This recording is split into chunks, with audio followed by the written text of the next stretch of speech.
Shalom, puji Tuhan, jemaat Healing of Earth yang ada di tempat ini dan di rumah masing-masing.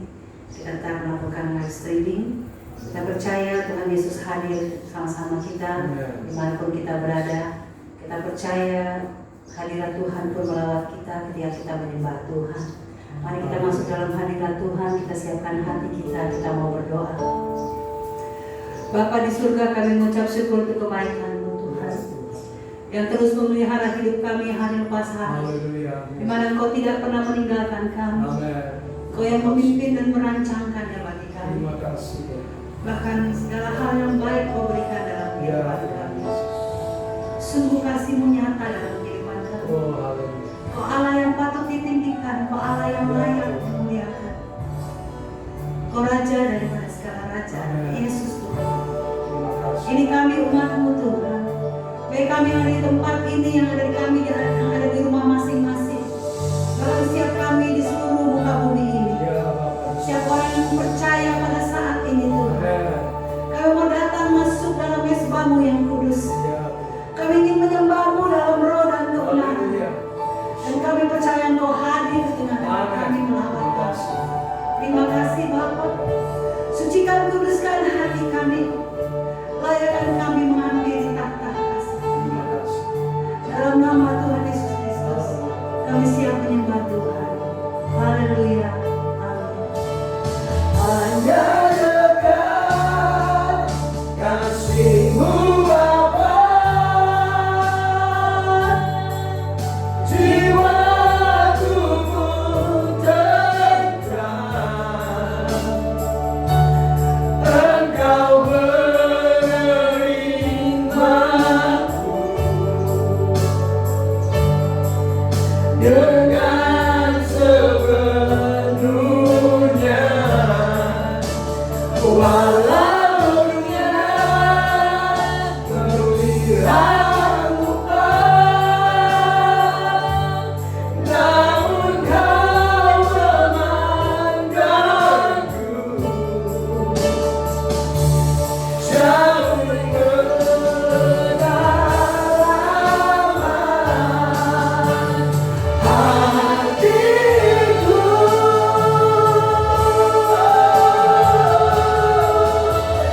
Tuhan, inilah yang ku tahu,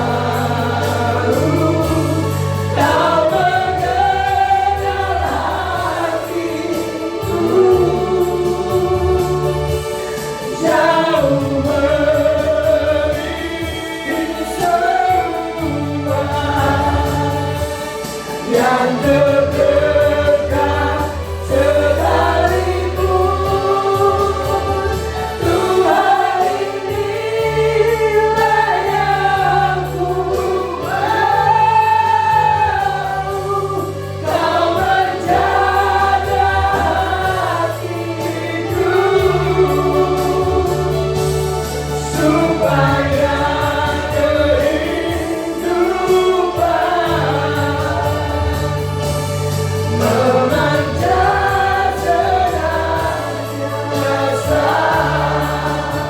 Ku bersyukur Bapa, Karena tidak ada yang lain Tuhan. ku bersyukur Padamu Bapa.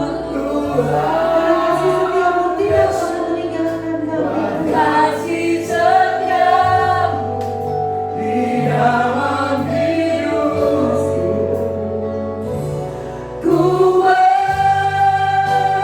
bersyukur.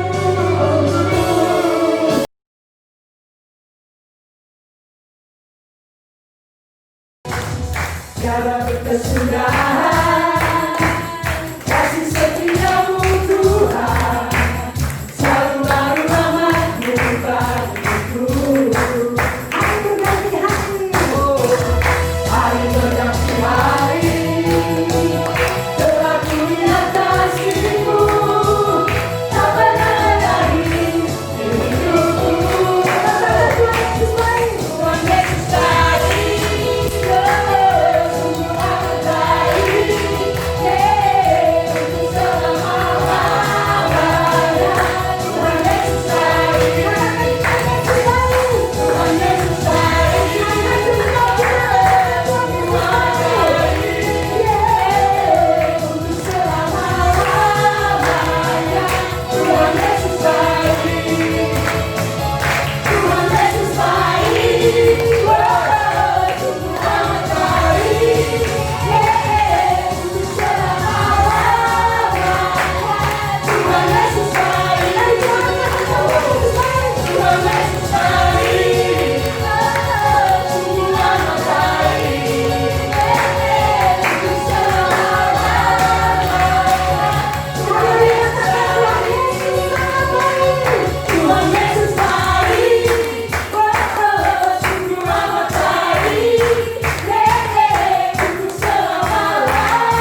sedunia. Ku tinggal semua pada akhirnya saat ku kembali ke surga. Inilah yang ku punya, hati sebagai hamba yang mau taat dan setia padamu Bapa. Kemana ku bawa hati yang berdebar dalam badan kebenaran sampai selamanya.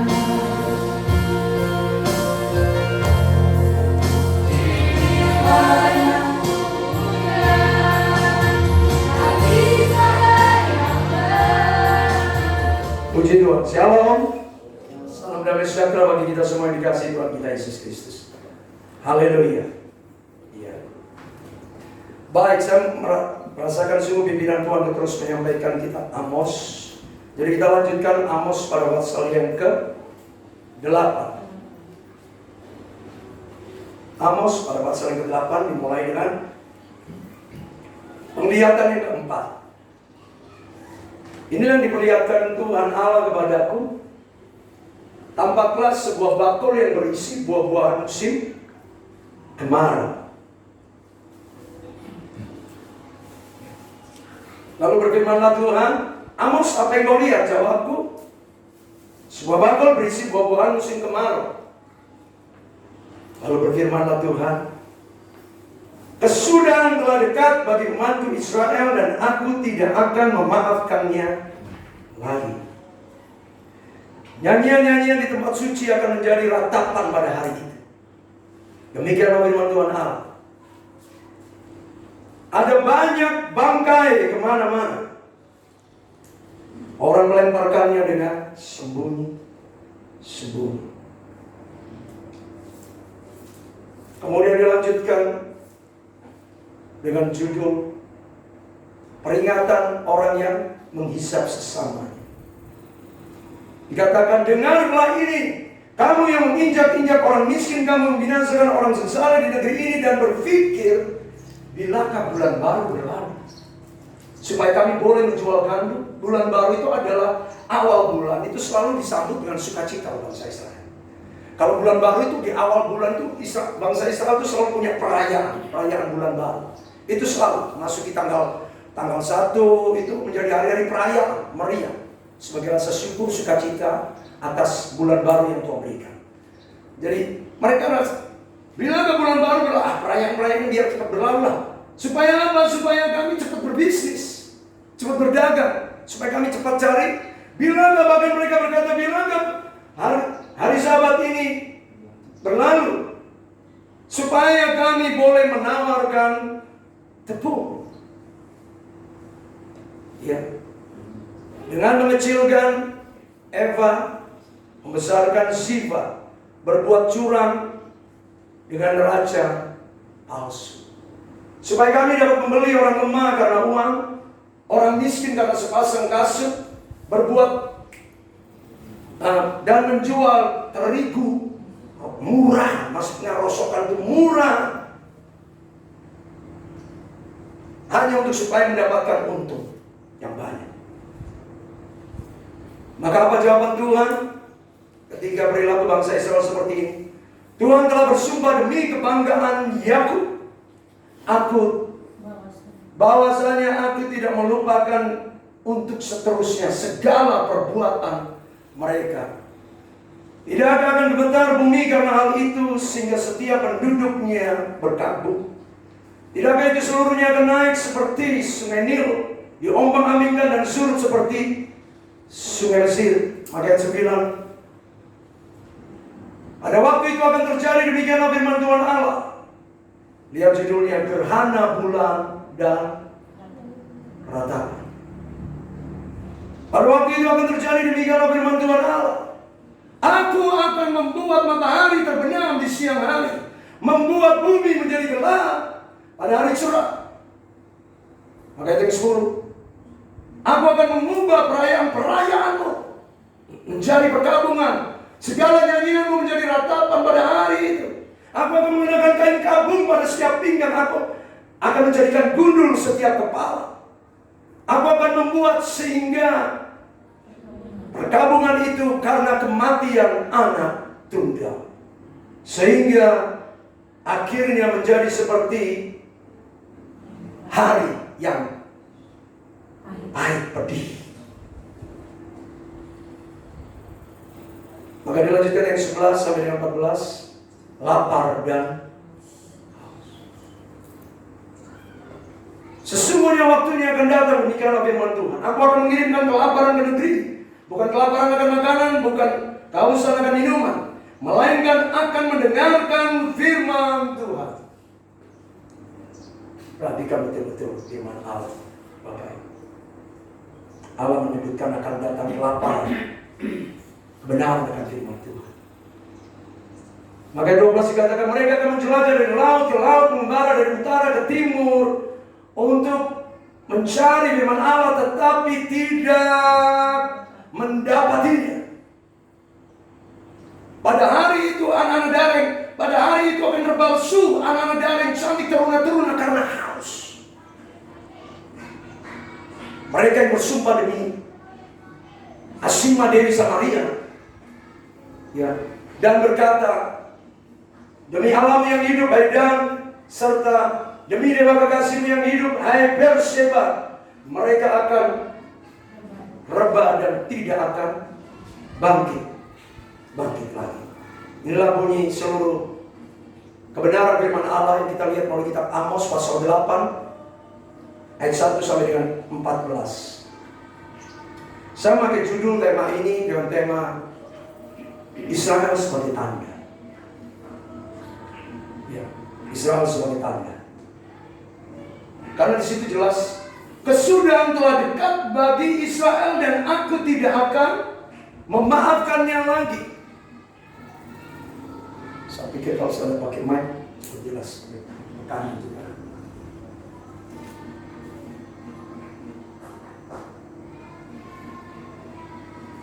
Bapak Ibu menarik penglihatan tentang buah-buah di musim kemarau itu bicara tentang the end of Israel. Kesudahan akhir daripada Israel. Wow, ini mengerikan.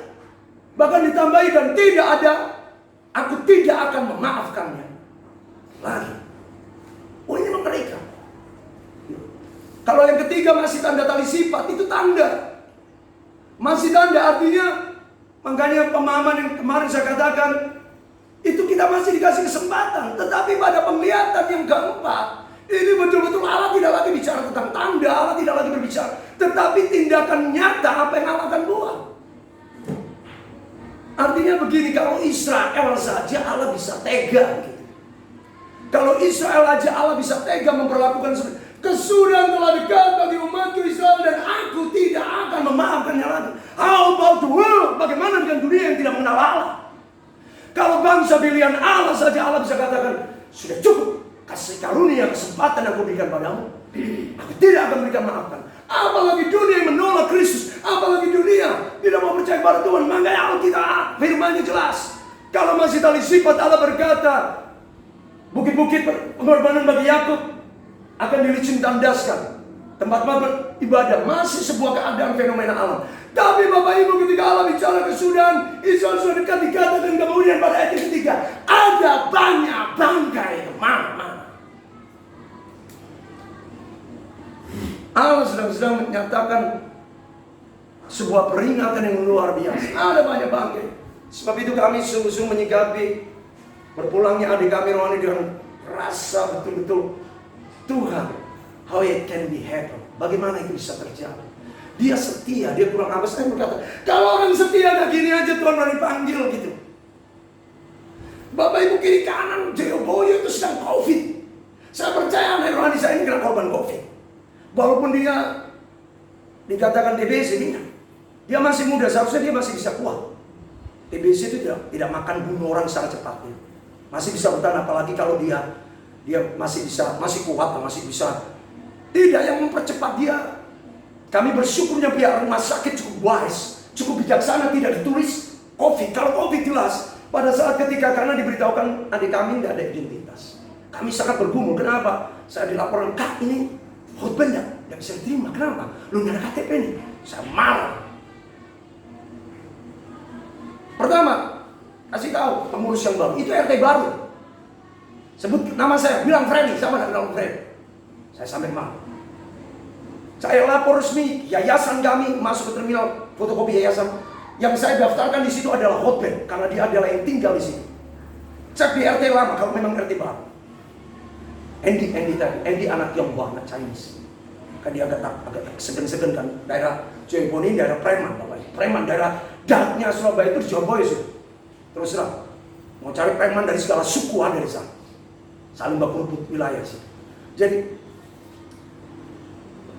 apa? Enggak. Cari Tony. Gedong. Anak muda yang dia masih muslim, tapi dia tahu pelayanan kan. Cari orang Tony. Aku cerita. Ton, ya tadi tempat kami nggak boleh dibuka. Mayat nggak boleh masuk ke terminal.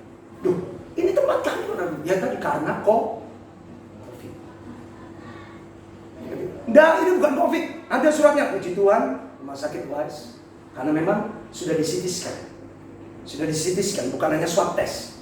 CT scan berarti semua itu mahal. Kalau swab test cuma 300-400 ribu. CT scan tadi Ibu Kepala udah bilang, ini masuk X-ray, langsung masuk badan, masuk ke mesin. Jadi langsung tidak ada yang nggak kelihatan. Mulai TBC, diabetes, kali dia ada 3 penyakit. Jadi tidak menular. Puji Tuhan di situ tidak menular. Langsung. Oh iya kak, apa Ben meninggal dia. Wes buka pintu, puji Tuhan. Masuk. Saat itu dan ada distraction sedikit, saya hubungi kakak Saroika. Nggak nyambung. Dan saya dengar terakhir juga kena sakit. Gresik, bukan kakak saya juga Denny sakit juga yang saya hubungi Tuhan. Loh, kakak Saroika gembalanya, kakak saya Denny ini jemaatnya. Loh ini gembala sama jemaat saya sangat lucu juga. Ini isi gereja sakit loh di Gresik. Saya hubungi teman-teman pendeta yang saya kenal, tolong dilayani. Pak, Surabaya protokolernya kuat. Joyoboyo, zona merah, jangan Surabaya. RKS itu zona merah Pak. Rumah sakit yang adik kami bilang. Hah? Lu terus? Nah ini kan peristiwanya jam 9 malam. Ini jam 9 malam Pak, ini keluar kita, ini sudah tidak jam malam istilahnya. Keluar jam 9 malam ini. Kebetulan pendeta-pendeta yang saya kontak ini terlibat kepengurusan RT di setempat. Pak, saya pun lagi ngurus karantina warga yang mandiri. Saya lagi bagi-bagi cek karena besok saya akan bikin rapat lagi. Pak, ini minta tolong ini. Cuman jawabannya, kami usahakan. Pak, Pak Feli kan tahu nih kondisi Surabaya lagi. Protokoler semuanya ini Pak. Kita pun iya. Ini mana Joyoboyo? Joyoboyo itu zona merah Pak. Akhirnya puji Tuhan tidak lama rupanya Ibu Gembala hubungan sama istri kakak saya, Ibu Siana. Oh ya no. Oh gitu ya. Oh ya nanti mereka udah diangkat soalnya ada tamu. Tidak lama kemudian dia bilang, apa? Kenapa? Iya Hoben meninggal. Tolong dilayani. Oh iya sudah. Padahal dia sendiri ngomong, aku baru sembuh. Tidak apa-apa, layani. Makanya dia full. Kalau Bapak lihat fotonya, dia full masker. Karena dia juga mencegah jangan sampai. Ya, puji Tuhan dia menjadi kesaksian saya, diberi kekuatan Tuhan saat melayani hotbed. Padahal saya baru pulih, saya dikasih kekuatan Tuhan itu. Saya baru pulih, puji Tuhan. Jadi semuanya seperti yang saya tunjukkan di grup. Ya dia keluarga Bapak Ibu. 18 tahun bayangkan. 18 tahun dari 2002 sampai 2000 udah pernah pulang. Disuruh pulang, saya kasih tiket dan pulang. Kamu gimana pun, kamu ini anak nomor 1.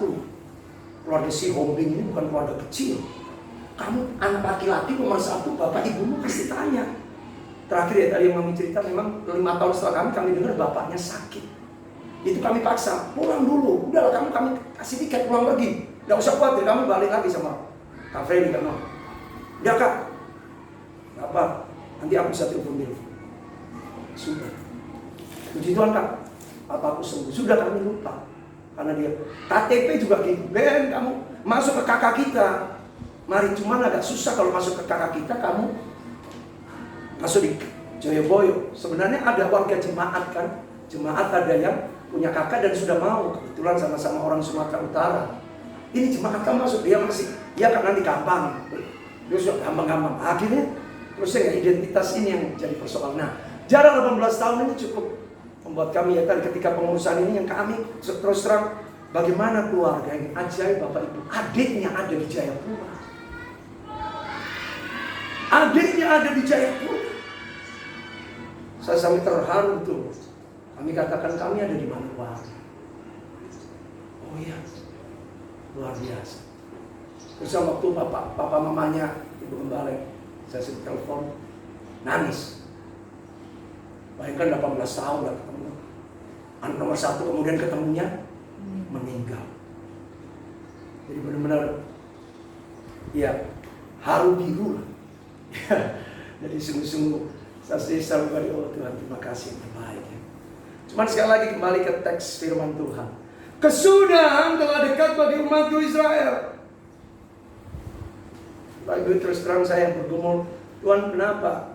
Hotband ini enggak neko-neko, enggak macem-macem, enggak pacaran. Dunia terminal aduh selingkuh sana sini, tetangga sudah hidup miskin, kok masih bisa selingkuh. Suami orang sama istri orang pilih. Dia enggak terpengaruh, enggak tergoyahkan. Ada waduh kalau ngomong namanya kehidupan terminal mau cari mini-mini, mau you can see an cewek, mau satu waduh. Tapi dia enggak tergoyahkan, hebat. Dia ada terpengaruh juga pergaulan di situ, narkoba bukan main. Cuman terus terang tadi seperti kata Mami, memang risiko TBC. Nah itulah harga. Makanya kenapa saya bilang, ya, you finishing your ministry well.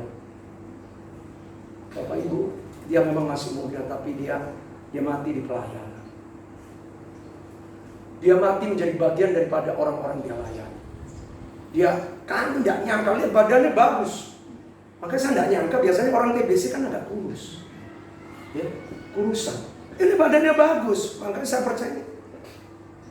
Ya, waktu Tuhan ya. Dia tadi TBC saya kaget waktu. Karena yang pertama kan kalium, kehilangan kekurangan zat besi. Lu tiba-tiba ada taman ini yang bikin kami shock, langsung kami ingat. Itulah harganya Pak. Harganya Pak. Itu yang buat saya terharu untuk katakan you are finishing well your ministry well. Kalau mungkin sakit biasa, TBC dia sehat. Kami tahu dia baru berjalan. Ketika keluarganya telepon, keluarganya ngomong 7 tahun yang lalu Hotband masih sempat telepon. Sesudah itu dia tidak hubungi kami. Saya cuman terus kemudian ngomong sama Ibu Gembala, saya ditanya. Cuman Hotband susah dihubungi. Kenapa? Karena dia suka gonta-ganti nomor. Jadi nomor yang kemarin dia pakai tiba-tiba sudah nggak bisa dihubungi lagi. Itu yang susah, nggak tahunya ada saudara sepupunya tinggal di putar gede itu cuma 10 menit sampai terminal. Bisa sampai Tuhan Yesus. Tapi ajaib Bapak Ibu. Ketika kami nggak ngerti seperti tadi bagaimana kronologisnya, tiba-tiba adik rohani kami ini cari nama keluarga di daftar handphonenya saudara Hotband. Tiba-tiba ada satu orang yang sebenarnya bukan langsung keluarganya bisa punya hubungan bicara Tuhan. Langsung besok paginya kami kaget tiba-tiba nomor keluarganya Hotband di terminal. Bagaimana sih? Kak dari terminal Tony yang tadi saya katakan, Kak, apa? Ini keluarganya Hotband. Oh ya puji Tuhan. Iya ini. Singkat kata sudah kami foto, minta fotonya dia. Iya. Menceritakan kronologi semua tempatnya, ini tempat Hotband, pelayanannya dan tinggalnya. Puji Tuhan, kami bawa dia kan butuh bukti surat kematian. Ya, karena ini meninggal Bapak Ibu ya. Dan puji Tuhan langsung saya minta adik saya Christian Chris. Puji Tuhan dia ada usaha Grab, dia punya mobil untuk jalan Grab. Bawa mobil, kau jemput keluarganya Hotband di terminal. Dan dia sudah capek sebenarnya. Kemarin urus kematian dari rumah sakit dari malam, pagi urus ke penguburan. Sampai ke Jumat malam kebaktian penghiburan, besok pagi Sabtu paginya, kemarin pagi keluarga Hotband udah capek. Aku capek menderita, tolonglah Chris. Sekalian biar beres semua. Saudara yang sudah terlanjur datang. Oh iya sudah naik terminal, dia bawa keluarganya langsung. Chris bawa ke rumah Om Royke dulu, Pak Pendeta Roy, supaya terima surat kematian. Saya tanya, surat kematiannya di mana? Keluarga perlu itu. Karena ini aku ada WA-nya, foto. Jangan, harus kasih asli. Keluarga harus terima asli. Apalagi ini keluarga. Oh ada di Om Royke. Ya sudah, panterin Om Royke. Keluarganya Hotband, Om Royke jadi puji Tuhan.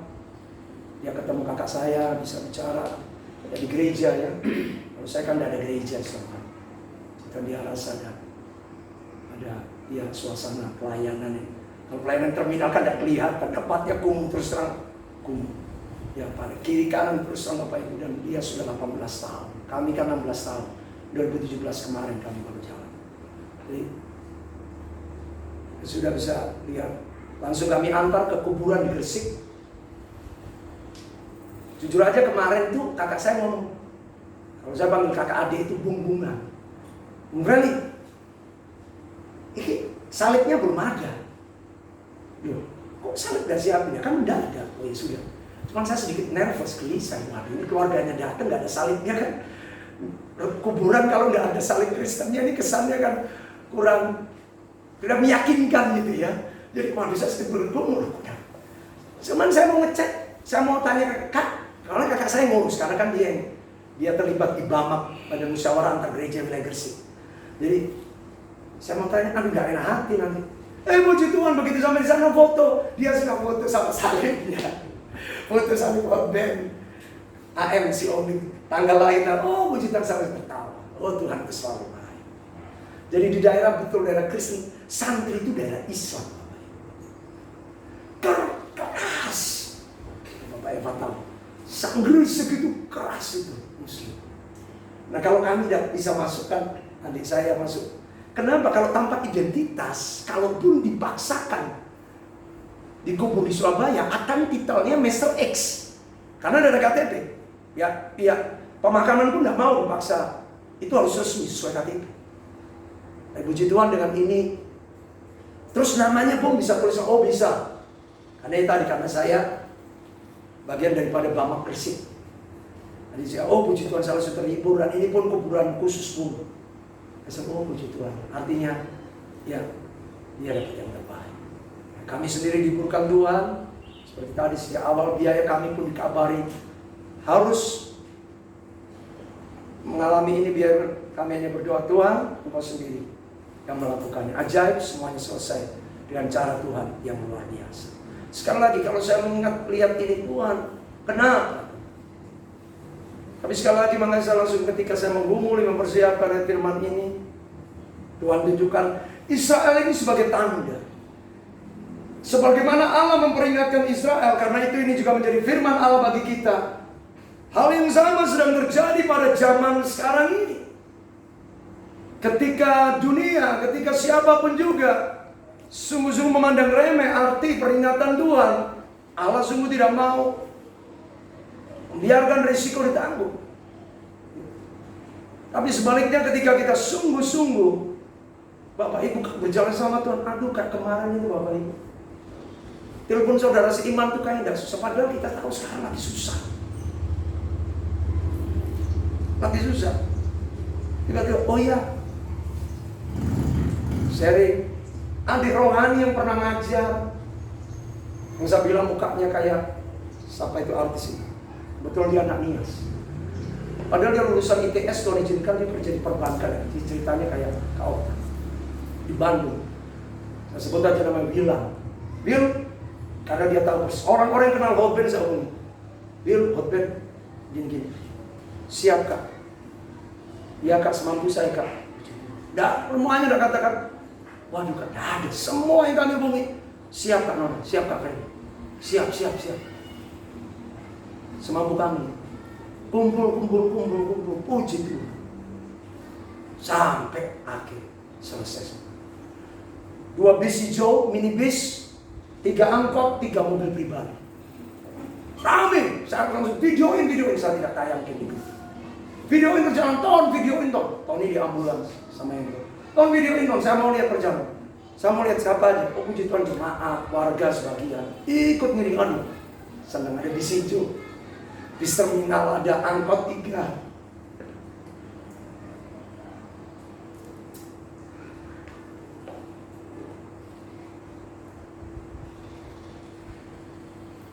Itulah Bapak Ibu, Tuhan bela ya. Tuhan bela umat. Tidak ada hal kecil apapun tentang pengurusan apapun dalam hidup kita kalau kita sungguh-sungguh tahu hati Tuhan, sungguh-sungguh tahu kehendak Tuhan. Tidak ada. Contoh kecil, kami sempat minggu kemarin kami tidak ada duit. Maka saya bersyukur ketika minggu lalu saya saksi ketika Pak Yosef tidak mau dibayar, terus terang saya lega. Puji Tuhan ada uang. Kami bisa pakai untuk hidup berapa hari ke depan. Itu uang less money kan. Malamnya lucu, begitu Pak Yosef selesai. Malamnya saya sudah capek nemani Pak Yosef ini yang ujung sana ini. Selesai. Malamnya masih ada hakim. Pendeta, sudah jam 10 ini telepon saya. Ya, wah saya tahu orang ini suka ngomong. Sudah jam 10 saya sudah nemenin. Ya, saya boleh ke rumah kan? Saya ini, ya saya udah capek. Hari ini tadi saya ada tamu. Terus ini sore siang tadi ada jemaat yang selesaikan kerjaan ini. Saya ngomong ngerti itu maksud saya. Ternyata ini sebentar saja Pak Pendeta. Kalau sudah ngomong sebentar saja, padahal saya tahu kalau sebentarnya dia. Wah, ya sudah. Oh baik Pak.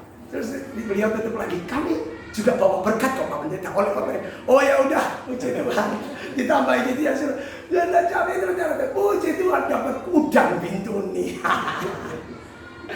Jadi ada uang cash, ada makan beberapa hari gratis seafood. Ya itulah cara Tuhan. Always happen, selalu ada. Selalu disediakan. Terus tapi anak saya gak boleh bicara kemana? Tiba-tiba Oma, mamanya ibu bapak. Nah, ya ambil pilo-pilo gitu itu. Nama, Andri habis telepon mama pagi tadi. Itu ya besoknya kami dengar berita ini. Saya kepikiran anak dua otomatis ya. Kita akan, aduh gimana kedua anak? Tuhan apalagi mulai masuk libur. Iya terus, kenapa Mak? Iya kan, ini barusan nanti telepon terus. Dia 3 kali telepon tadi pagi, nelpon.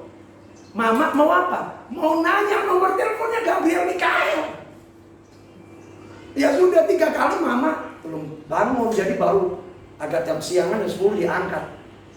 Oma, iya. Mama Adik, panggilnya Mama Adik.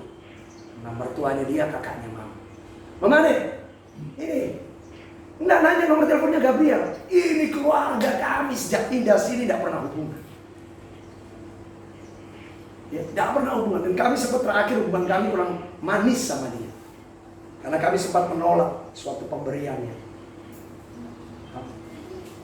Kata, tiba-tiba dia telepon. Akhirnya, terus Mak, ya sudah. Terus Mama telepon Gabriel. Gabriel kau cari Om Han. Ya saya Om Han. Saya kata, oh iya terus, iya Oma. Dia tanya nomor rekening. Puji Tuhan dapat transferan. Langsung, oh Tuhan, ada yang mikir anak-anak kami. Tuhan baik sangat. Always good. God is good all the time. Tuhan itu baik dalam segala waktu. Amin. Sebab itu Bapak, mari. Makanya sampai hari ini kemarin kejadian terus terang kami shock ketika tiba-tiba di rohani saya ngomong, Kak, hotband pingsan. Wah, otomatis. Ini berarti biaya tambahan. Tidak cukup minum. Kalau sadar kan lain sama pingsan Bapak Ibu. Otomatis dia butuh alat bantu. Makanya respiratory ya itu. Terus rumah sakit yang paling dekat, RKC. Karena terminal itu merupakan terminal Joybo ini terminal tengah kota. Dekat mana-mana. Yang paling dekat adalah rumah sakit RKC. Ya sudah, saya cuma bilang, ya percaya toh.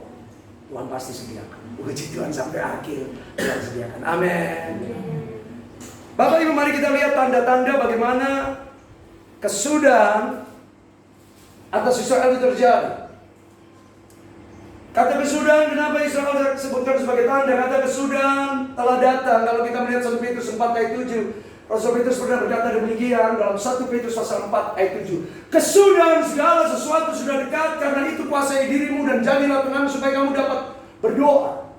Ketika para murid bertanya kepada Tuhan Yesus dalam Matius pasal 24 ayat yang ketiga, ketika Tuhan Yesus duduk di atas bukit Zaitun, murid-murid datang kepadanya dan bertanya kepada dia, katakanlah kepada kami, Matius pasal ke-24 ayat yang ketiga.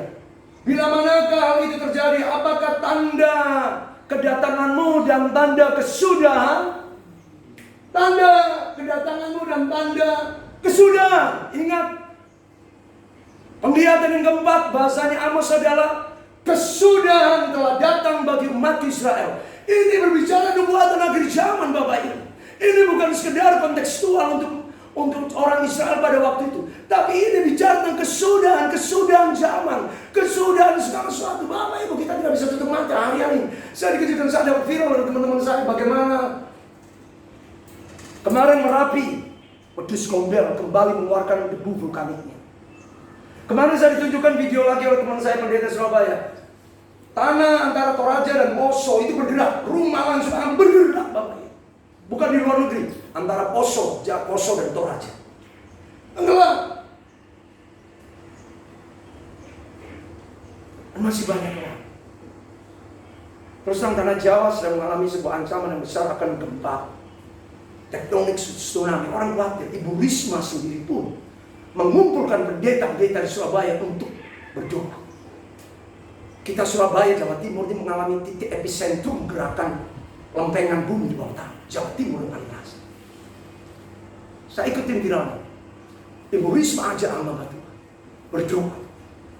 Kesudahan segala sesuatu sudah dekat. Kita lihat peristiwa-peristiwa dunia yang terjadi. Lihat ini, hubungan Cina dan Amerika semakin memanas. Kapal perbatasan di teritorial ini sudah bersinggungan. Amerika Cina. Ini tinggal tunggu siapa ini. Ini sudah bukan lagi diplomasi, bukan lagi bicara di kantor-kantor gedung putih, gedung. Bukan, ini sudah di darat, ini sudah begini, kapal perang mereka. Tinggal tunggu siapa yang berani senggol dulu. Dan ikuti viral.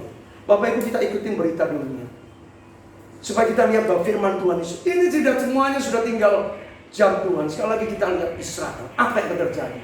Artinya semuanya akan menggenapi kesudahan Israel. Kalau Allah ngomong, kesudahan Israel telah datang kesudahan Israel. Kalau Allah sendiri menubuatkan kesudahan Israel, apalagi tentang dunia. Apalagi tentang kesudahan zaman, apalagi tentang semua yang ada di bumi ini. Bagaimana kalau Israel aja, makanya perhatian kita harus perhatikan Israel. Apa yang terjadi dengan Israel itu bisa menjadi sebuah bagian tanda bagaimana akhir zaman. Nah, inilah 3 tanda. Nah, konteks yang kita lihat tadi berkaitan dengan akhir zaman. Karena kita lihat bagaimana judul-judulnya tentang gerhana dan ratapan. Apakah mengirimkan kehausan dan kelaparan akan firman Allah. Ini akhir zaman. Gerhana semuanya akan terjadi. Matahari tiba-tiba terbenam pada waktu siang. Bumi menjadi gelap pada hari cerah. Ini belum pernah terjadi sebelumnya. Pada masa Israel apalagi belum ada. Kalau sudah terjadi pasti ditulis. Belum terjadi. Dan kalau begitu ini terjadi kapan? Ini profetik. Ini sekaligus penglihatan yang Amos beritahukan bukan hanya untuk Israel pada waktu itu, tapi juga untuk kita gereja Tuhan di akhir zaman. Kalau kita ikutin berita galaksi raya, alam raya ini, bagaimana berita NASA, kita sudah lihat ini bagaimana proses banyaknya mulai benda-benda planet yang mulai bergerak secara liar. Mulai terjadi, mulai benda-benda meteor atau mulai berjatuhan.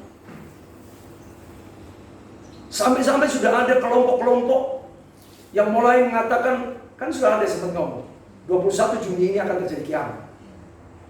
Mereka mendasarkan kepada masukan-masukan ilmu alam, ya tadi NASA. Artinya ya memang mereka pastinya salah menyebutkan hari waktunya kiamat. Tetapi setidaknya mereka itu mulai menilai zaman.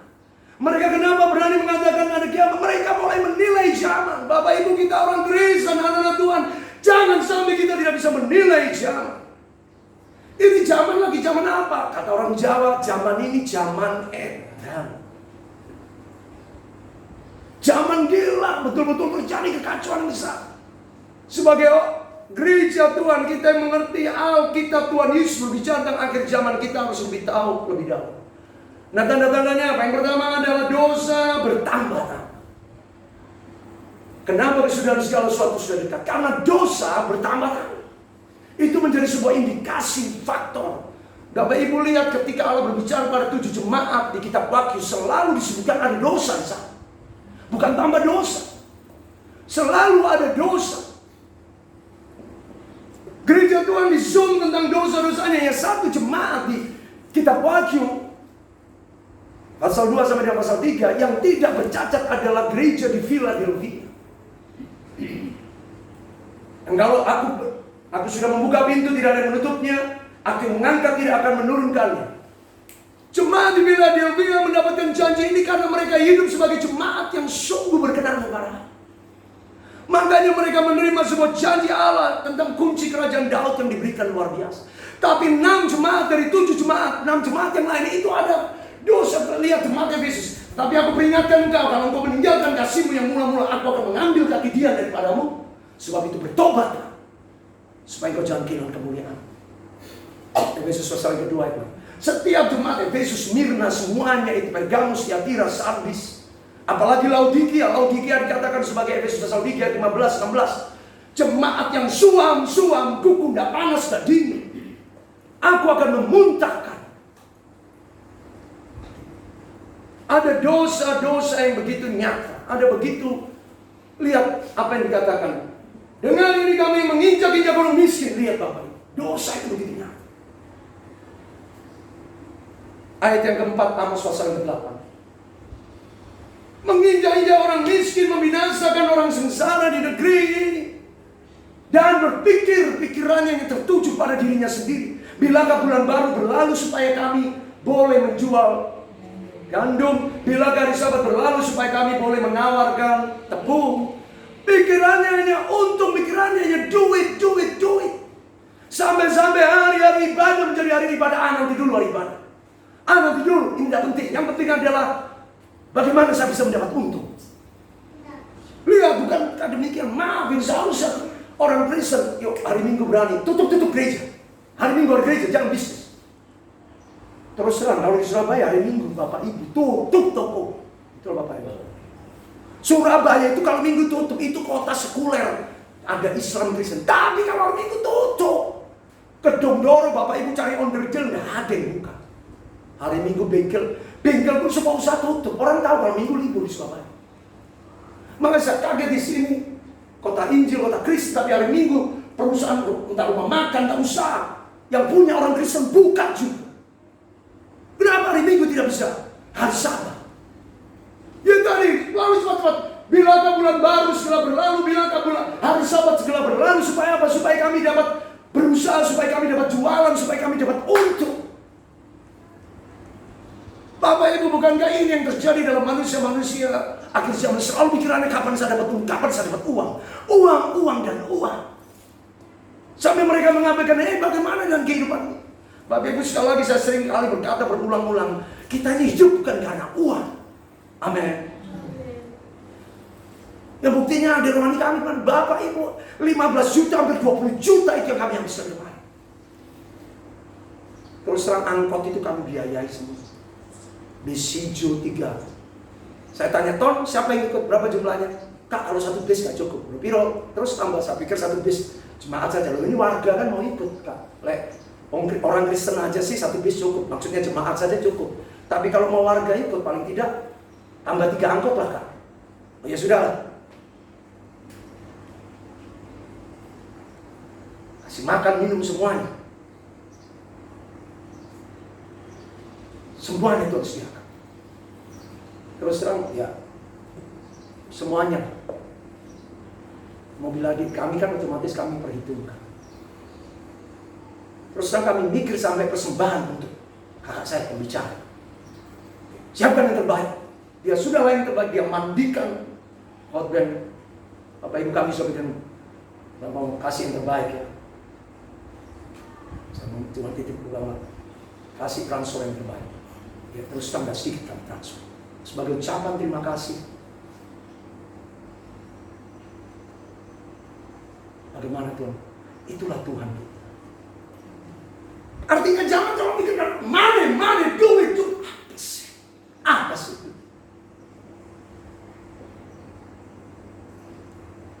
Hari-hari melihat ini orang susah semua. Bapak Ibu saya bisa tunjukkan bank Bukopin, bank ini. Tidak ada uang cash. Tidak ada dana cair likuidasi. Menkyu Sri Mulyani sudah berkata, Indonesia memasuki resesi loh. Tidak bisa bahkan untuk ambil uang pensiun aja ibu-ibu.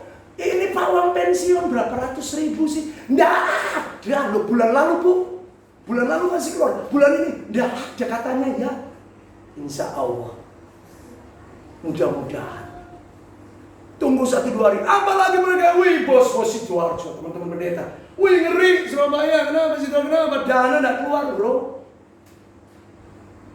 Datang 75M Pak. Pertama minta 25 tidak dikeluarin, malah digenjot. Dia punya dana gede di bank Bukopin. Minta 45 dan kasih 75 langsung itu semua tabungannya deposito lagi. Yang seharusnya bisa dicairkan. Apalagi sudah melewati sekian tahun. Itu dana yang tidak. Iya kalau dana deposito tidak terganggu mesti. Iya kalau tahu. Setelah melewati batas waktu perjanjian sekian tahun itu otomatis akan ditambah. Ini deposito makanya dia beber semua. Apa ini di atas kertas semua catatan tabungan itu. Ngeluh. Apa yang bisa dunia lakukan? Punya uang pun dengan kata lain di bank belum tentu uangnya bisa cair. Belum tentu loh Bapak. Ini resesi. Yang punya uang sekian banyak. Yang miliar 75 miliar. Saya ada viralnya. Video, bukan tulisan teks video. Orang yang ngalami sendiri. Sampai ke ibu yang 500 ribu mungkin. Pensiunannya berapa? Tidak banyak. Mungkin 1 juta. Berapa? Tapi ya tidak bisa keluar. Kan ngeri. Kalau untuk dana pensiun cuma berapa ratus ribu aja tidak bisa keluar. Bagaimana dengan yang bunyi ratus-ratus juta? Dengan kata lain tadi, apa yang kita mau pikirkan? Apakah begitu susah kuat mengalami kebutuhan ransel sedikit? Aduh, duit. Bapak Ibu kita akan lihat ini apa? Jangan pikirkan kita semata-mata menaruh kehidupan kita berdasarkan apa yang ada di dompet. Bukan. Yang paling penting adalah bagaimana hati kita dengan Tuhan.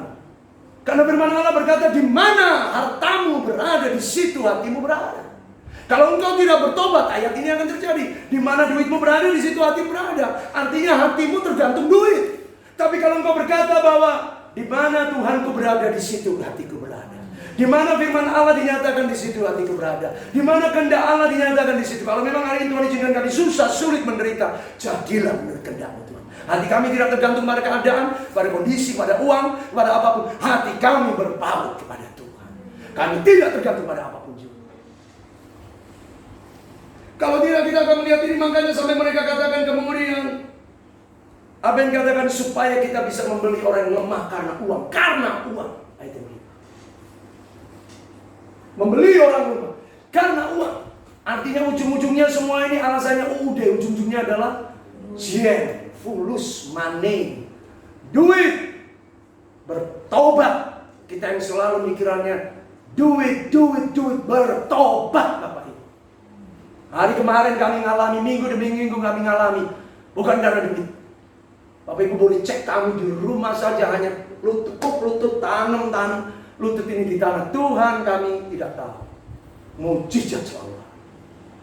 Mujizat selalunya. Tanam lututmu dekat dengan Tuhan. Hari ini yang masih khawatir karena tidak ada uang di tabungan, di sakumu. Bertobat. Engkau hidup hari ini bukan karena uang. Lihat nafasmu itu, kalau engkau bayar berapa harus kau bayar. Kau hanya mikir, hanya perutmu masih berisi, tapi kau sudah mikir, aku nanti siang, nanti malam, besok pagi makan apa, bagaimana. Bertobat, kita menggantungkan hidup kita hanya dengan uang-uang itu. Padahal hari ini kita ada, nafas ini kita miliki semua dalam pemeliharaan Tuhan, tidak berkekurangan. Kalau hari ini Tuhan meliharakan kita, besok juga Tuhan pasti pelihara. Besok lusa pasti pelihara. minggu depan, bulan depan, tahun depan. Bahkan dengan sebuah keadaan kalau kita sungguh-sungguh pasti lebih baik. Selalu getting better, and getting better still until the best you get. Menjadi lebih baik, bahkan yang terbaik.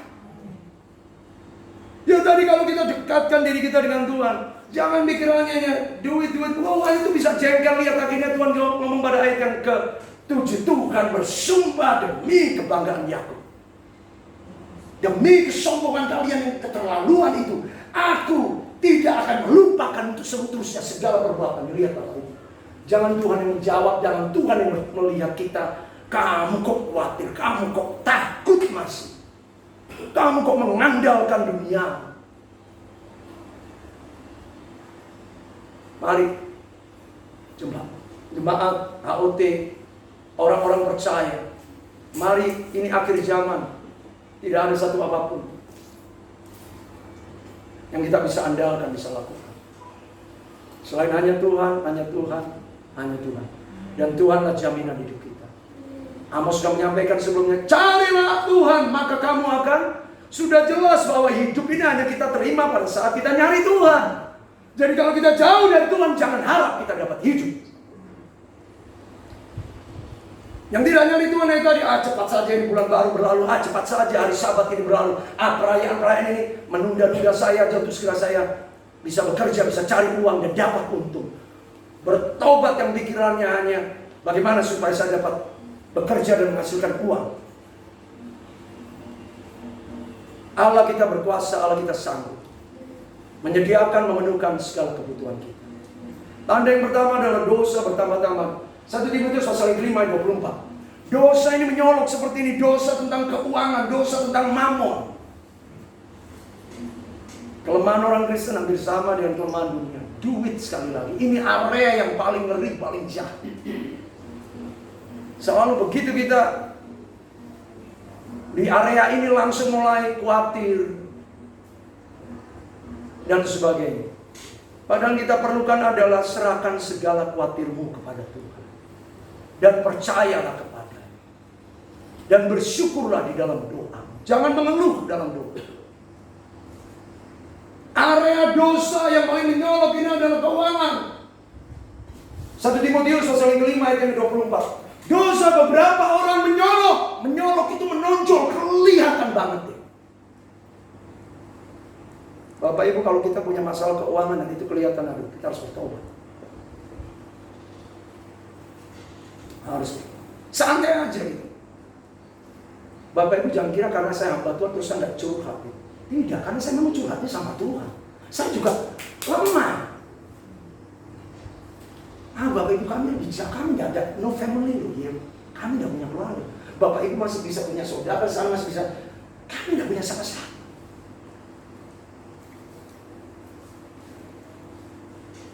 Terus terang, Bapak Ibu, kami juga punya tanggungan istilahnya anak-anak saya dua. Ini libur nih mereka. Nah ngapa-ngapain? Libur kan makannya tambah banyak, camilannya tambah banyak, laki-laki lagi. Ya mau bagaimana? Usaha terus jalan. Ya sudah, yang ada adalah semuanya serahkan dalam tangan Tuhan. Supaya jangan dosa kita menyolok kelihatan dulu. Begitu udah ada uang kelihatan. Jangan. Kita ini kok pancet kata orang Jerman. Tetap sama. Aku masih seperti yang berubah kata Tuhan.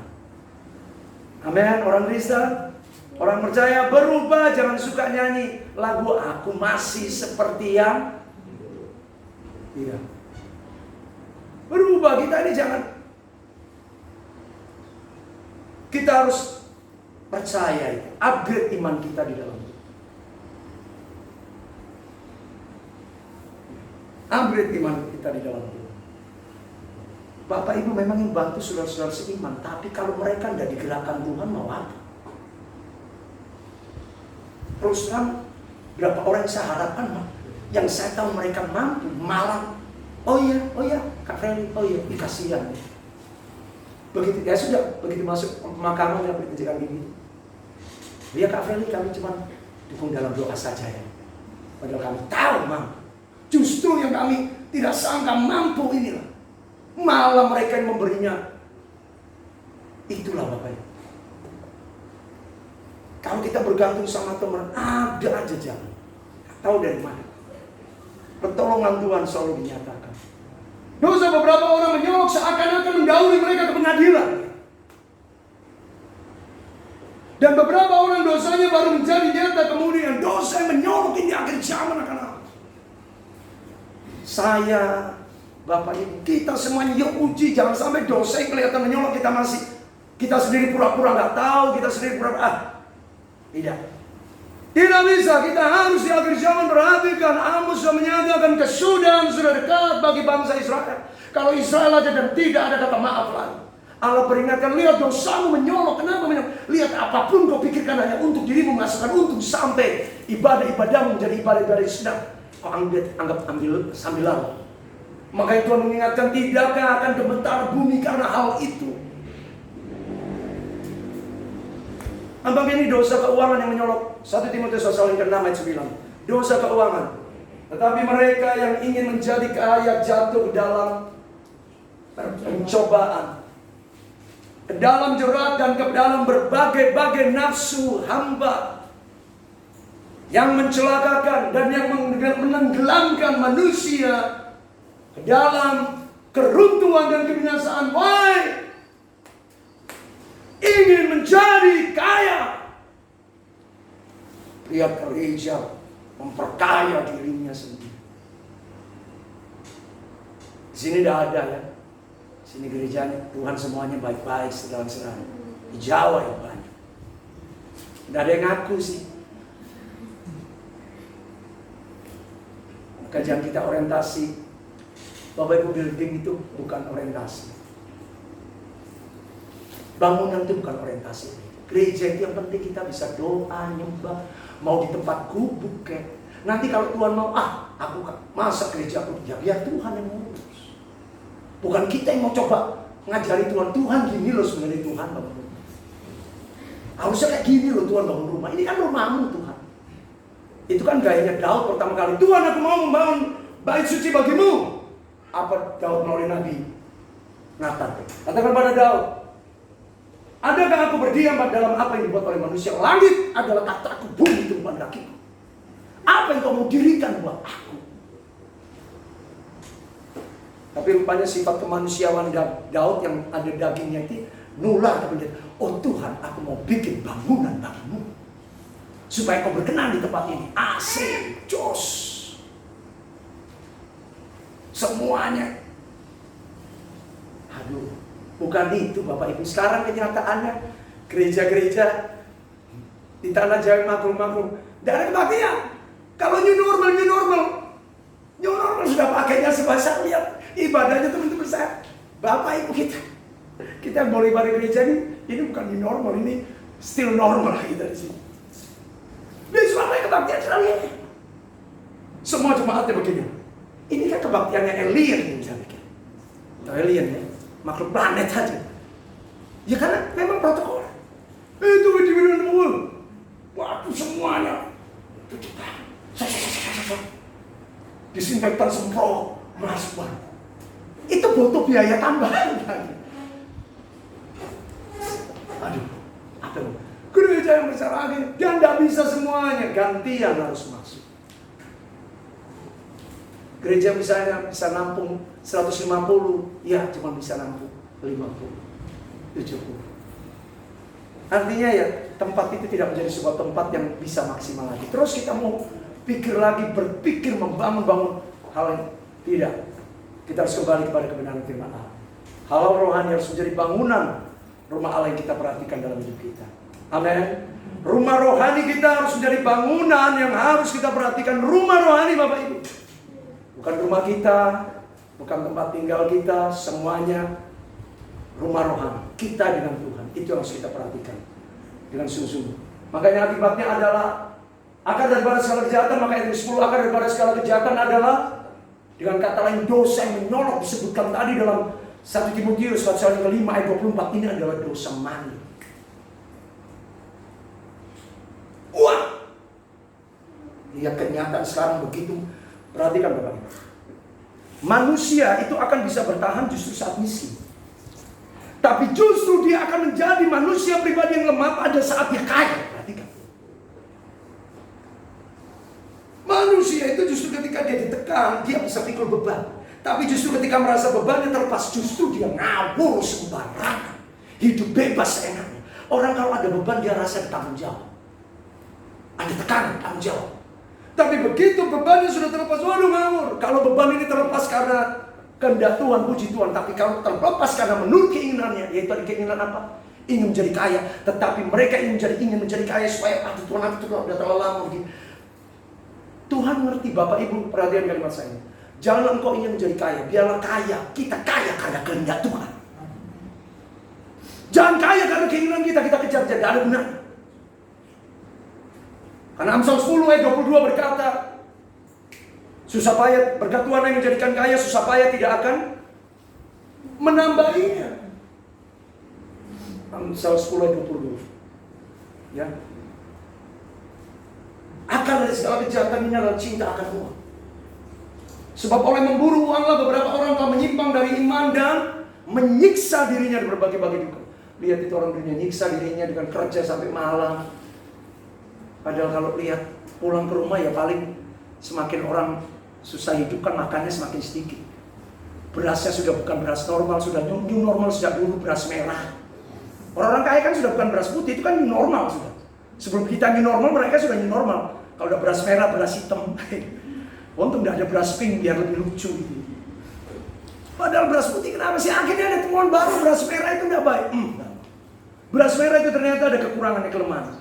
Mau apa lagi? Makanan saudara bisa macam-macam, tapi duit banyak buat apa itu? Terus kalau dibagi-bagikan ke orang lain, enak banget, saya yang susah, mereka yang mau nikmati. Loh, terus kayanya buat apa?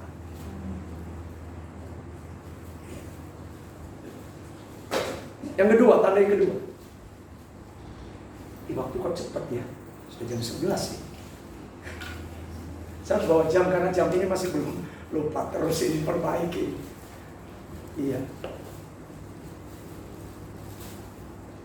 Oh ya saya ingat, Mami kesaksian cukup panjang tadi ya. Iya. Kok sudah jam 11 sih, saya ngerasa baru poin pertama sudah jam 11 sih. Biasanya poin pertama masih setengah 11-an kali. Lebih sedikit, ini sudah jam 11 lebih 5 jam saya. Oh ya saya, Mami tadi curhat betul Pak. Tidak ya, memang ya itulah hati itu ya, manusia itu begitu. Kalau saya sudah kemarin segini, sudah looking forward, lihat ke depannya. Saya berdoa Tuhan beri kami raja wali baru.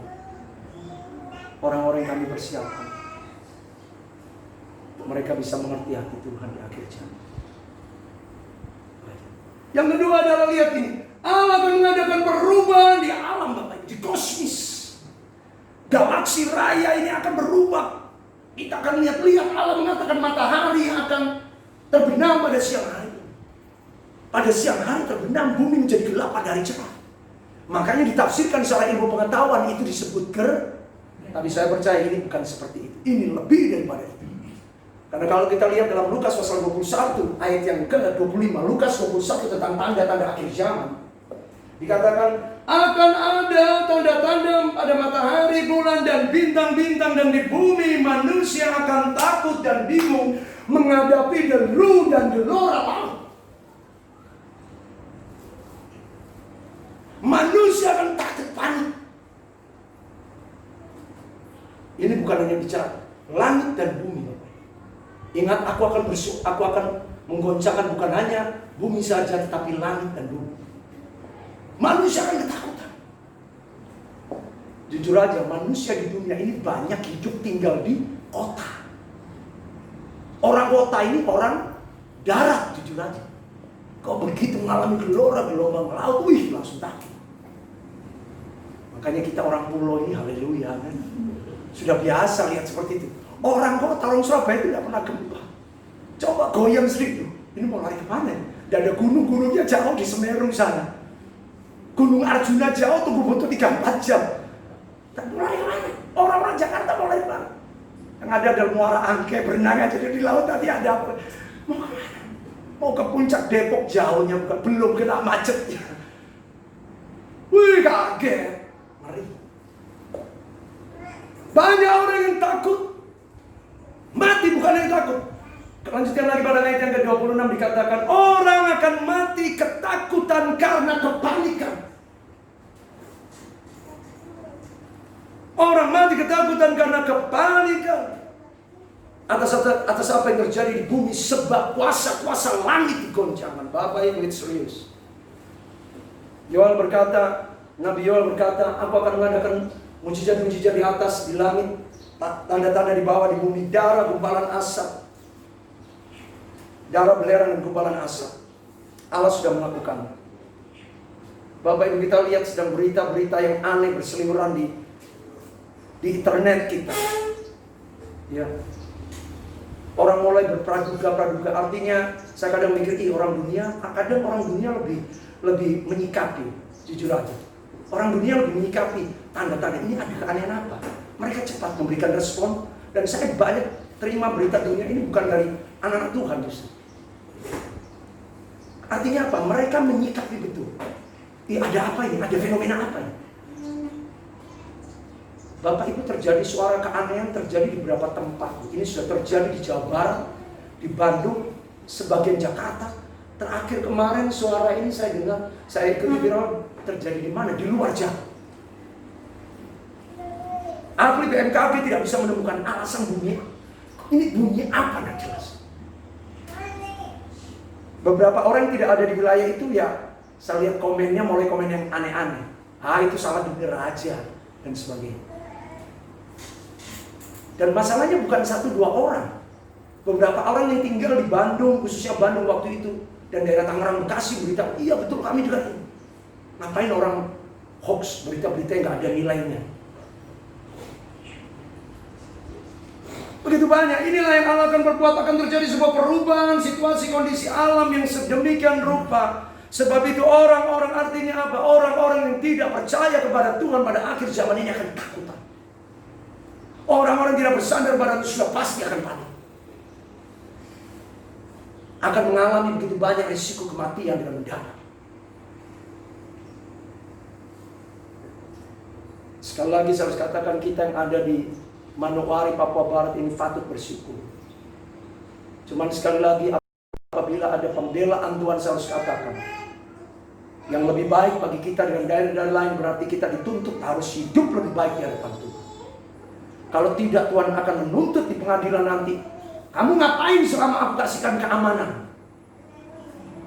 Kamu ngapain selama aku kasih hidup di tempat yang aman? Hanya cari uang, hanya mikirkan dirimu sendiri. Bapak Ibu, kita tidak bisa main-main. Tidak bisa main-main. Kita punya tanggung jawab kalau kita di sini diberikan keamanan secara geologi, kondisi alam, secara kedokteran. Kita tidak mengalami sebuah berita-berita tentang berkembangnya penyakit, sehingga kita harus bersyukur. Tetapi ini akan menjadi sebuah tanggung jawab yang besar di hadapan Tuhan. Setiap kita akan bertanggung jawab. Setiap daerah-daerah yang sulit, Sodom dan Gomora akan menjadi tempat yang lebih lemah dihakimi Tuhan daripada Betsaida, Korazim, kata Tuhan Yesus. Korazim, Betsaida, Kapernaum. Di sana aku mengadakan mujizat banyak, tapi engkau tidak bertobat. Maka penghakiman atas Sodom dan Gomora itu lebih baik daripada kalian.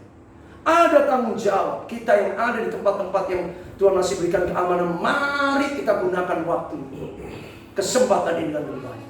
Jangan jadikan percuma. Allah akan mengadakan suatu perubahan alam yang luar biasa. Jangan nunggu perubahan itu terjadi baru. Lihat resikonya. Kepanikan, ketakutan yang membuat orang mati akan terjadi. Bapak Ibu tidak bisa bayangkan, ini bukan gerhana. Ini matahari terbenam di siang hari. Disertai dengan tiba-tiba terjadi sebuah keadaan gelora laut, gelora deru. Ini kan berarti terjadi sebuah goncangan gravitasi. Kalau cuma gerhana, kita sudah tidak terlalu bermasalah. Ini kok bisa di Amos bicara tentang matahari terbenam pada waktu siang dan bumi yang gelap, ada hari cerah.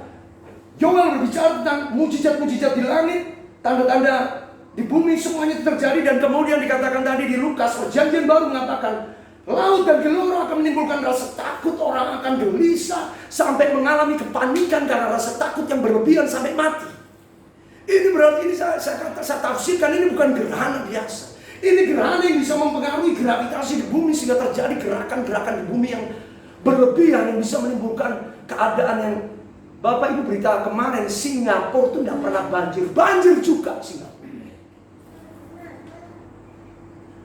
Singapura itu pengairannya canggih, drainase-nya bagus. Banjir. Banjirnya tidak tanggung-tanggung Bapak Ibu, mobil parkir di daerah elitnya Singapura tenggelam semua. Gelombang permukaan air laut sudah mulai meninggi. Hujan tidak berhenti-berhenti sampai viral video itu disampaikan. Masih hujan. Cek aja viral video Singapura tenggelam. Viral. Cek itu. Sudah terjadi perubahan alam yang BMKG tidak akan bisa menyikapinya. Ini ada apa?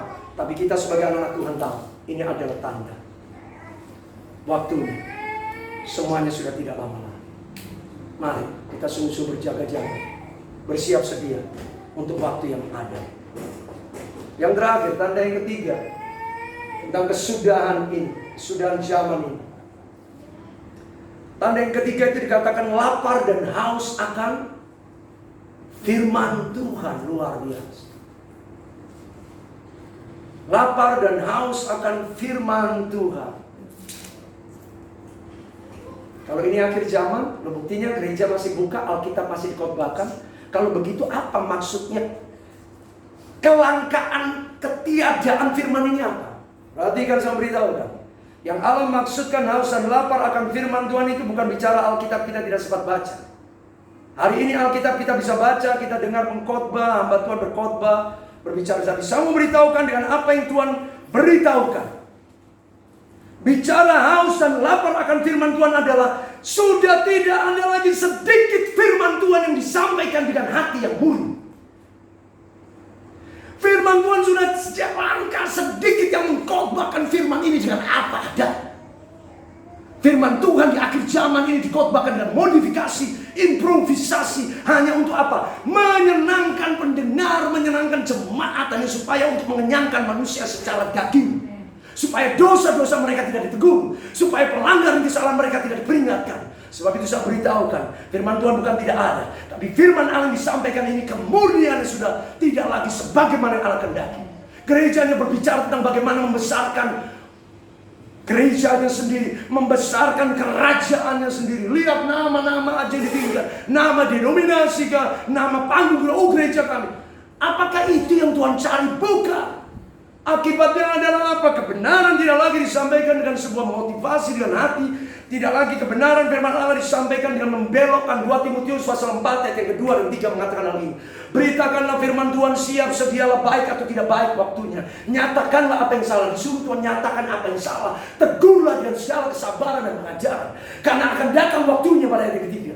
Akan datang waktunya manusia sudah tidak dapat lagi menerima ajaran yang sehat. Mereka akan mengumpulkan guru-guru menurut keinginan mereka untuk memuaskan keinginan telinga, memuaskan keinginan telinga mereka. Jadi firman Tuhan tidak lagi disampaikan dengan cara kebenaran itu sendiri harus disampaikan. Sebab saya percaya kalau kebenaran yang sesungguhnya disampaikan, pasti akan terjadi lepasan, pasti akan terjadi kemerdekaan, pasti ada perubahan dalam setiap orang.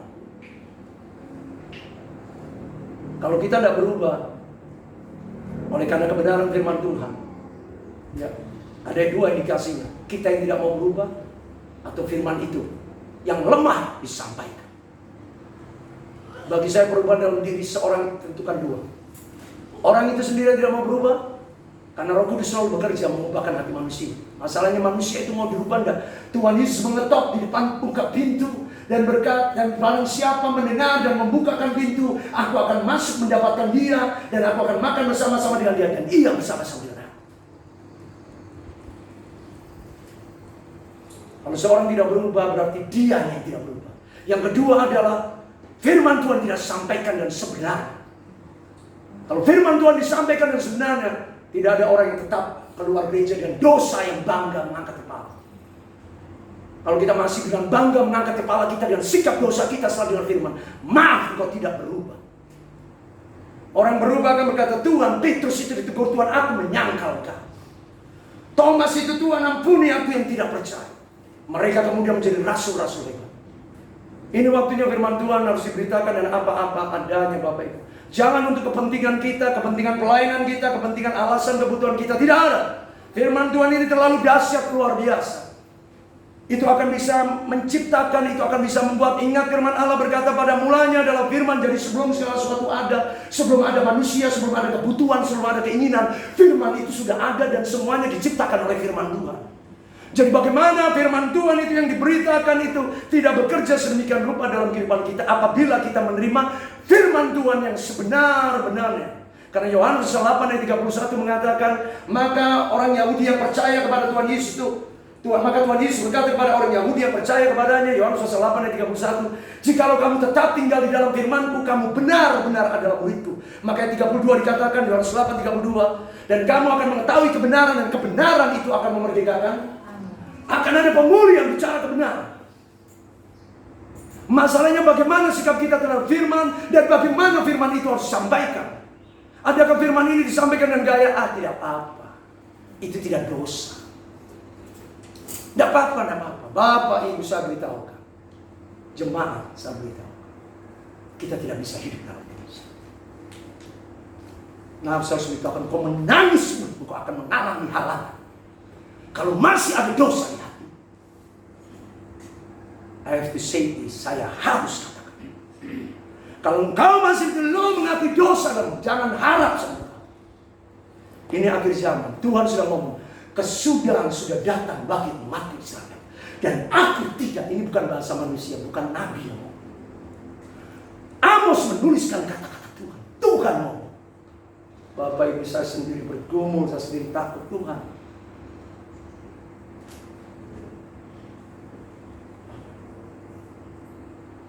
Jangan enjoy, nyaman dengan perasaan dosa, salah yang kau belum bereskan dengan Tuhan. Kau masih, Tuhan akan bela saya. How long? Berapa lama kau bertahan dengan sikap seperti itu? Tuhan katakan ini, kecuali engkau tidak mau menerima firman, engkau tidak mau berubah. Sebaliknya kalau orang merasa santai pulang keluar masuk gereja, maaf firman itu lemah. Disampaikan. Paulus sendiri berkata 2 Korintus pasal 4 ayat 1, oleh kemurahan Allah aku telah menerima pelayanan ini. Artinya melayani Tuhan itu udah gampang Bapak Ibu. Kita harus menyampaikan kebenaran, kita siap dimusuhi, kita siap ditolak, kita siap orang tidak senang dengan cara kita. Itulah pelayanan Paulus, itulah pelayanan yang otentik, pelayanan yang tidak kompromi, pelayanan yang tidak mencari keuntungan bagi diri sendiri. Saya dapat untung apa dari jemaat? Kalau jemaat saya orang kaya, orang berduit, waduh saya pasti dapat untung. Persembahannya lumayan. Bertobat, ini sudah model 5-10 tahun yang lalu, oke lah Tuhan izinkan hari ini, sudah zaman COVID, kau menyampaikan dan motivasi sekian, maaf, engkau akan dapat buah-buahan musim kemarau. Engkau akan alami buah-buahan musim kemarau. Kalau musim kemarau Bapak Ibu, itu kering tanah. Tidak ada air. Jadi kalau ada buahnya, buah apa? Buah busuk hati. Busuk buah. Ini akhir zaman. Tuhan akan mengadakan, Tuhan biarkan kau antara ilalang gandum Tuhan biarkan, tapi nanti dipisahkan kau akan sakit yang tetap hilang. Lukas 21 tadi dilanjutkan. Pada waktu anak manusia datang, ayat yang ke-27. Pada waktu anak manusia datang dalam awan-awan dengan segala kekuasaan kemuliaannya. Maka 28, Lukas 21 apabila engkau mulai melihat hal ini terjadi, bangunlah dan angkatlah wajahmu, sebab penyelamatmu datang. Orang-orang yang takut akan Tuhan akan mengalami kemuliaan. Tanda akan takut. Tanda akan takut dengan kata penyakit kah? Dengan kebutuhan uang kah? Dengan hidup kita tidak akan. Bahkan dengan keturunan kita. Allah, Israel, Abraham, Ishak dan Yakub, yang sampai hari ini telah membuktikan pemeliharaan firman Dia dan buktinya Israel ada. Kita pun jadi pengikut Allah, Abraham, Ishak dan Yakub. Bukti Dia Allah yang hidup bertanggung jawab atas kehidupan umat Allah yang bertobat. Kalau yang tidak bertobat, buah-buah musim kemarau. Karena saya percaya kalau kebenaran itu disampaikan dan hati yang murni, saya percaya kemerdekaan. Biarpun kita miskin tapi ada sukacita. Biarpun kita susah ada damai. Itu harta yang tidak bisa dibeli orang dunia. Orang dunia kaya, lihat hari ini. Mereka punya uang gak bisa kemana-mana. Kemana-mana beli lipstik mahal, bedak mahal, ditutup masker. Iya toh. Lipstiknya mahal, bedaknya mahal, anting-antingnya mahal. Aduh, ditutup masker kemana-mana. Orang gak akan lihat itu mahal atau murah. Semuanya new normal. Bahkan ada yang sampai pakai jas hujan. Terus baju mahal, parfum mahal, buat apa? Apa yang dapat dilakukan oleh dunia? Bapak yang kita butuhkan adalah firman-Nya. Terus tinggal di dalam kita. Sebab itu, yang menyukai kemurnian hati, menyukai firman yang apa adanya, jaga hatimu. Biarlah firman Allah menguasai engkau. Ayat terakhir saya tunjukkan. Nah, dari Paulus ya. Mari sikap Paulus sebelum saya tunjukkan ayat terakhir. 2 Korintus pasal 4 ayat yang pertama. Oleh kemurahan Allah aku menerima pelayanan ini sebab itu aku tidak tahu hati. Kami tidak pelak. Kami menolak, ayat yang kedua, kami menolak segala perbuatan tersembunyi yang jangan ada hal yang memalukan. Korupsi, tipu-tipu, simpan dendam, sakit hati. Bapak Ibu jangan ada. Kami malu, kami menolak setiap perbuatan tersembunyi yang memalukan. Kita harus punya rasa malu. Paulus itu demikian. Saya menolak setiap perbuatan tersebut. Sebab itu bahasa yang selanjutnya adalah kami memalus dan yang memalsukan firman Allah. Ini yang saya katakan tadi, firman Allah yang tidak disampaikan dengan kemurnian hati. Dimodifikasi hanya untuk kepentingan supaya mereka tetap menjadi jemaat yang suka ngasih persembahan, perpuluhan tetap lancar. Palsu. Bapak Ibu pertanyaannya, Pak bagaimana saya bisa membedakan antara yang asli dan palsu? Pegang yang asli, maka kamu akan tahu yang palsu bagaimana. Pegang yang asli.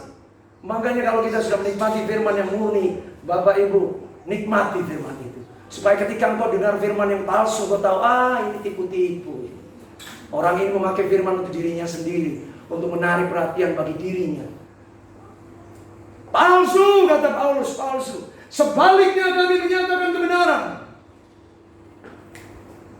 Sebab dengan demikian kami menyerahkan diri kami untuk dinilai. Lihat hidup kami dipertimbangkan oleh semua orang di hadapan.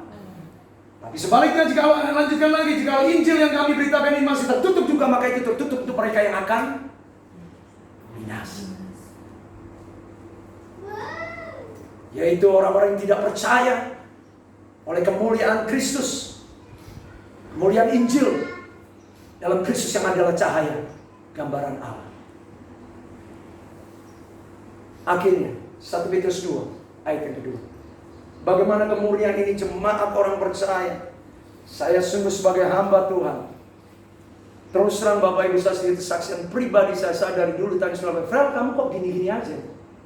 Apanya yang gini-gini aja? Iya artinya kok kamu udah punya mobil. Misalnya mobilnya mobil mertuamu toh, kamu kan suka saksi mobilnya mertuamu. Oh iya memang betul. Saya lihat kamu juga ekonomi kok gitu-gitu aja. Saya cuma katakan pada mereka, yang saya selalu pelihara dan jaga dalam hidup saya adalah saya mau tetap murni. Saya tidak peduli mereka yang baru melayani saya tiba-tiba sekarang lebih dikenal dari saya. Hari ini banyak pengkhotbah muda yang terkenal. Saya tidak peduli. Saya tidak terganggu dengan hamba Tuhan yang baru muncul, tiba-tiba dia sudah punya pelayanan hebat, punya mobil. Waduh. Ngomong apa deh, maaf, saya ngomong Surabaya, Jakarta, Bandung, Semarang, Jogja, kota big city, Makassar, Manado sekalipun. Lihat semuanya pelayanan, ada mobil nggak, ada fasilitas nggak? Mulai tunjukkan. Bertobat, servant of God, hamba Tuhan. Yuk murni.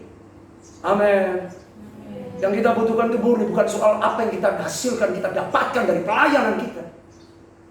Persembahan dari jemaat, pemberian dari orang. Waduh. Kita pikirkan untuk diri kita sendiri. Bertobat. Yang kita perlukan adalah murni. Terus kalau kita tetap hidup dengan apa adanya sampai Tuhan panggil, sampai mati, kenapa? Sebab itu saya katakan, I'm proud of you brother. Saya bilang sama adik saya di WA saya di Facebook kami, I'm proud of you. Engkau mati tetap bagi saya. Kau sudah menjadi teladan.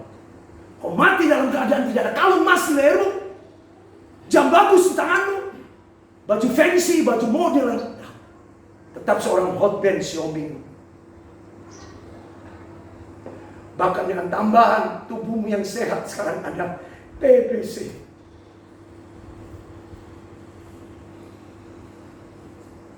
Saya lihat contoh ini bukan melalui hamba batuan, adik rohani saya sendiri. Engkau yang ada di tempat-tempat aman, nyaman, di gereja-gereja yang bagus, dimanapun kau berada, maafkan saya harus katakan ini, engkau tidak mengkhotbahkan yang murni, engkau akan mengalami tuaian buah-buahan musim kemarau. Bahkan engkau akan berhadapan dengan perkataan Amos kepada Amasya. Hati-hati kalau engkau mulai melawan kebenaran firman yang murni dan engkau berkata, firman yang disampaikan tidak betul. Jangan sampai istri dan anak-anakmu dikacau balaukan rumah tangga mereka. Seperti Amos berkata kepada Amasya, hei Imam Amasya di Betel, pendeta. Istrimu akan bersundal, anak-anakmu laki-laki dan perempuan akan tewas oleh pedang. Tanahmu akan diukur dengan tali pengukur. Engkau sendiri akan mati di tanah yang najis.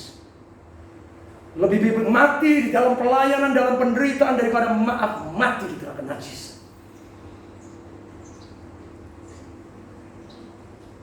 Saya ajar anak-anak kami berdua, Gabriel, Mikael, jangan macam-macam, hidup apa adanya. Anda boleh cek anak-anak kami.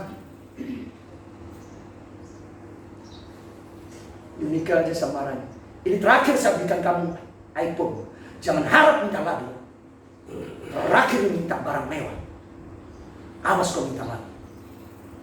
Saya ancam. Saya tidak mau main-main. Jangan coba ya. Tidak ada. Ini akhir zaman. Itu kiri kanan jembatan biru. Warga jemaat mana ada? Dan dia berani keluarkan. Begitu hotband mati, COVID. Dan mereka pun sakit. Bapak, ibu kita di sini masih di jalan keluar. Kakak saya maaf, saya harus ngomong apa adanya kalaupun beliau dengar. Maaf, kalau sampai satu gereja sickness, sakit, ada tanda kutip, ada apa? Artinya gejala itu terjadi banyak. Bapak ibu kita di sini masih bisa, orang Jawa bilang petantang, petenteng, masih bisa sehat, jalan sana. Bersyukur, jangan sia-siakan. Hidup dalam kemurnian jadi seperti ini. Jadilah sama seperti bayi yang baru lahir yang selalu haus akan air susu yang murni dan rohani supaya kamu bertumbuh dan beroleh. Artinya kalau engkau tidak mengalami kemurnian firman yang murni, maaf, berarti engkau tidak akan bertumbuh. Ya tadi, keselamatan itu akan menjadi sebuah hal yang engkau ragukan dalam diri karena firman itu harus murni supaya kamu bertumbuh dan selamat. Saya tidak peduli, saya cuma katakan, makanya saya ngomong sekali saya ulang, bukan klise, anak-anak saya mengurus beasiswa. Mikael pun urus, pokok apa tidak mau tahu gimana kamu, kau pikir murah biaya kuliah. Dia cari, maaf, 2 anak kami laki-laki tembus target mereka A semuanya. Mikael 4 IPK-nya. Gabriel dia nangis-nangis, Pak saya gagal 1, 3,6 arsitektur. Tidak ada B, A semuanya untuk Mikael. Makanya dia sedang mendesak, saya sedang ngurus beasiswa kampus saya. Kejar tanggung jawab hidupmu sendiri. Saya selalu katakan, hidupmu bukan tangan orang tua kamu, bertanggung jawab menentukan nasibmu. Kamu sudah dewasa, tentukan. Orang tua sudah bekali, sekarang lakukan bekal orang tua di lapangan, tempat yang jauh. Artinya Bapak Ibu, correction, cek keluargamu masing-masing. Maaf, saya hamba Tuhan, keluarga kita hamba Tuhan. Cek anak-anak kita. Sudahkah mereka, jangan cuma hanya mau terima sesuatu, tapi sudahkah mereka bertumbuh dalam kebenaran yang murni? Supaya mereka pun saat kita mati kapanpun juga, saya tidak akan takut tinggalkan Gabriel Mikael ini. Saya tahu saya sudah wariskan apa yang benar. Tuhan akan pelihara kalian. Asal kalian juga hidup benar. Saya tidak akan takut kapanpun Tuhan panggil saya. Asal kita melayani dengan Tuhan. Amin, amin, amin. Ini bukan penglihatan yang biasa. Ini musim kemarau dan tidak ada kata maaf. Buah-buah musim kemarau kesudahan telah datang Israel. Bapak Ibu, Israel aja ditentukan kesudahannya, apalagi kita. Makanya dunia hari-hari ini lihat bangkai di mana-mana, mayat di mana-mana, dilemparkan dan diam-diam. Amerika Selatan, Amerika sendiri lihat berapa 20 juta yang meninggal di Amerika, Bapak Ibu. 20 juta. 20 juta mangga, aduh. Mayat itu terbuang. Persis seperti kata Alkitab. Nyanyian-nyanyian di tempat suci, gereja-gereja dengan pujian penyembahan, musik-musik yang bagus dengan olah vokal yang baru. Allah tidak tertarik dengan pelayanan demikian. Perhatikan. Kau harus murni. Kalau kau tidak punya hubungan, kau rendah hati cari kalau kata Tuhan, selidiki aku. Pelayanan kita hanya skill saja. Pelayanan kita hanya performance, pertunjukan saja. Hanya sampai di telinga, enak, tapi tidak menyentuh hati manusia. Kemurnian. Kenapa? Karena kau pikirkan ada PK, ada persembahan, ada uang. Bertobat. Bertobat. Bertobat. Bukan uang yang biar. Amin. Tuhan Yesus memberkati. Mari kita berdoa.